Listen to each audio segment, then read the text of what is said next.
अवकाळी पावसाने महाड-विनेरे राज्यमार्ग रस्त्यावर 4 दिवसात दुसरा अपघात एकाच ठिकाणी झाला असून या अपघातात एसटी मधून प्रवास करणारे 7 प्रवासी जखमी झाले असून त्यांना महाड येथील शासकीय रुग्णालयात दाखल करण्यात आले। महाड-विनेरे राज्यमार्गावर स्वारगेट एसटी डेपोची MH14 BT 4775 या क्रमांकाची बस विनेरे गावातून स्वारगेटकडे जाण्यास दुपारी 2:55 निघाली असता त्याच वेळेस अवकाळी पाऊस चालू झाला होता व 4 दिवसापूर्वी याच ठिकाणी आयशर टेम्पो व मिनी डुअर यांच्यात झालेल्या अपघाताच्या ठिकाणी सदर बस अवकाळी पडलेल्या पावसामुळे घसरून झालेल्या अपघातात बस जागेवर एका दिशेला कलंडल्याने बसमधून प्रवास करणारी 5 प्रवासी यांच्या सहित एसटी चालक व वाहक यांना गंभीर दुखापत झाली आहे। या सर्वांना महाड ग्रामीण रुग्णालयात दाखल करण्यात आले। स्वारगेट विनेरे एसटी बसला झालेल्या अपघातात जखमी झालेल्या प्रवाशांची नावे पुढील प्रमाणे: खैरुन निशा अहमद देवळेकर राहणार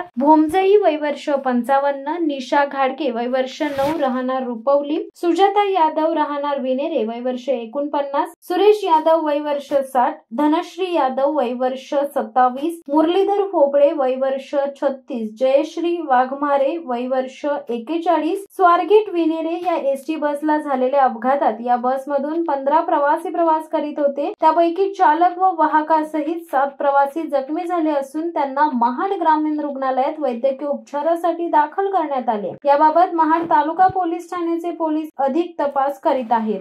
शिवसत्ता टाइम्ससाठी रेश्मा माने, महाड। दे धडक बेधडक वृत्त देणाऱ्या आपल्या शिवसत्ता टाइम्स न्यूज चॅनलला लाल बटन दाबून सबस्क्राईब करा आणि बेल आयकॉनला क्लिक करायला विसरू नका।